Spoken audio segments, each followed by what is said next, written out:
So like many others, in 2015, I started volunteering in the context of the so-called European refugee crisis. And of the many things I learned during that time, I think for me personally, the most striking was this, that holding a German passport is an incredible privilege. And I think this privilege is illustrated very well here. This is Passport Index website, passportindex.org, and it ranks the world's passports based on how many countries you can travel to freely, that is, without needing a visa. And as you can see, Germany is the second place, and almost all the other European Union countries are following very closely. By contrast, at the bottom of the ranking, there are countries like Afghanistan, Iraq, Pakistan, Syria, and Somalia. So, of course, these are the countries that make up the biggest part of the refugee population, especially those coming to Europe. So if you actually compare the numbers, with a German passport, you can travel to 83% of the world's countries without a visa. With an Afghan passport, it's 15%. So that really shows the incredible privilege that the passport brings with it. But while I was kind of always aware of this privilege, it never really felt real. So it became very, very real to me only when I actually experienced it firsthand. And to me, this happened in 2016 when I was on the Greek island of Chios. And you can see here on the left is the shoreline of Chios, and it's one of their rival islands. So like every night, there were 10 or 20 refugee boats landing, and they were coming from Turkey, which you can see in the background and on the right. So what really surprised me when I was there is that there's like a regular ferry service between Chios and Turkey. It only takes 30 minutes or so. So once when I was going back from Chios to Germany, I booked a flight from Izmir because it was cheaper. So I took a ferry from Chios, and it was just a normal ferry ride, and it's usually quite enjoyable, sitting on the sun deck. And what happened was that along the way, we saw a refugee boat that was going the other direction. So it was starting on some beach in Turkey, and it was headed towards Chios. So while to me, crossing that border between Greece and Turkey, it was quite an ordinary thing. And I did it for a very ordinary reason, just to save some money, and it didn't really mean much to me. But by contrast to the people on those boats, it meant a lot more. They had put all their life savings into paying the smuggler, and they had put almost all their life's belongings into like one small bag they could put on the boat. And of course, they were on a unseaworthy, overcrowded boat, and many of them can't even swim. So for them, it was a matter of life and death, that border. And for me, it wasn't really anything special. But that experience to me really showed or really made real that difference in privilege. And I think one thing is, which is something we should regularly remind ourselves of, is that we have this privilege. And another thing is, and maybe more importantly, is to ask ourselves what we want to do with this privilege. And that's exactly what happened in 2015, when a lot of people saw that there was a humanitarian crisis in Europe, and they didn't want to accept it. So they just used their privilege, or put their privilege to good use, and they went to those places to help. And being part of that movement, we soon realized two things. And the first thing is, the question is, okay, why is there a humanitarian crisis in Europe in the first place? And we saw that governments and big aid agencies were just too inflexible to respond to the quickly changing situation. And the second thing is, what also came kind of as a surprise is that we can actually make a big difference, we as ordinary people. So we realized that this kind of civil society humanitarianism was very valuable, and we wanted it to continue. And we realized that we needed a platform for that. And so we started an organization here in Munich, Intereuropean Human Aid Association. and the name is a bit complicated, as you said, but I think it really, like the idea of Intereuropean is really crucial to it. So there is a question that we sometimes get asked, and I think it's a fair question: why do you think you can do a better job than professional aid agencies? And I think that's a fair question. And for us, we saw a lot of flaws in the official response over the past 3 years.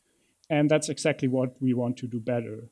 And big organizations, they have a lot of bureaucracy attached to it, of course, and they have funding constraints. So there are funding cycles, and the funding is very limited to very specific projects and so on.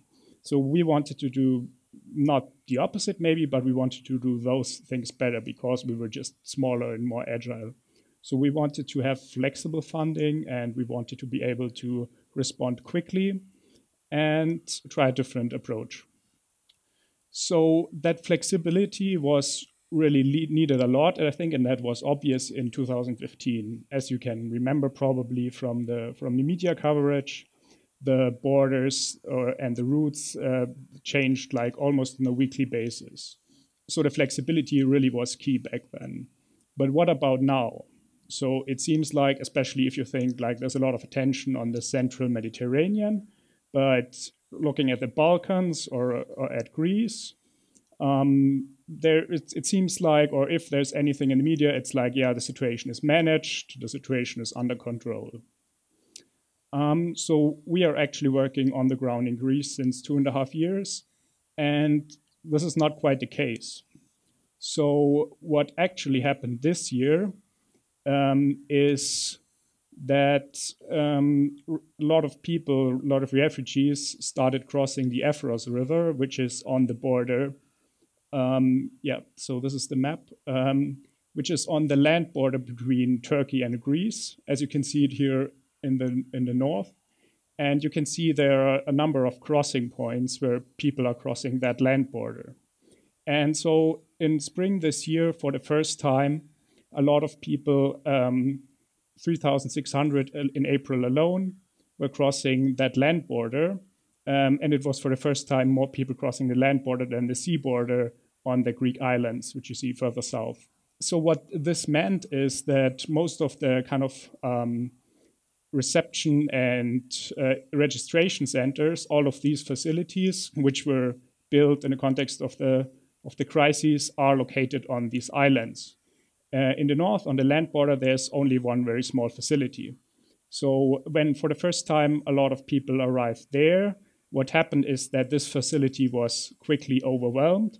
They couldn't get people registered in time, and so it didn't really work. And what happened is that people started moving on their own, and they started moving into various camps in northern Greece, which you can see a few are listed here as well. And the problem now is this, that they moved into these camps on their own, kind of unmanaged. And they just started setting up there, living in tents. And the camp management, they accepted this, they tolerated it, but they could not support them. And that's because these camps have very limited capacities. And the NGOs that are there, they have kind of service contracts which allow them to provide services to those who are there officially. And those are the official residents. But they couldn't really support these new arrivals with accommodation, with all the services they are offering. So this is where we try to really make a difference. And we have a warehouse, a humanitarian warehouse in northern Greece that stocks relief supplies. And so what we could do is just redirect our resources to those thousands of unregistered refugees that were living unofficially in those camps. And we were able to do this exactly because we are not bound by service contracts, and we have volunteers working with us, and we have a big support network that enabled this effort. And so I think this shows that, once again, even if the situation was apparently under control, flexibility and agility were key qualities that were needed for a humanitarian response in Greece. So It has often been pointed out that we're not really dealing with a refugee crisis in Europe, but actually with a crisis of European solidarity. I think we see this definitely on a political level. And it can be really quite frustrating that we seem to be able to do very little about it politically. But I think what I was trying to show today is that as European citizens, as members of civil society, we can actually do something about it. We can use our time, our skills, our network, and of course our money to help where help is actually needed the most in Europe. And that are countries at the moment like Greece, Italy, and Spain. So our goal as an organization is to make this possible and to realize the potential that lies in civil society humanitarianism. And the idea is that anybody really can become part of this network and can contribute in one way or another. So what I invite you to think about is how you can use your privilege that comes with your European passport. And because today, really, as we saw, it is not a big problem. It's really easy. It's easier than ever before. And that's because for us, with the privilege of a European passport, Europe is basically borderless. Thank you.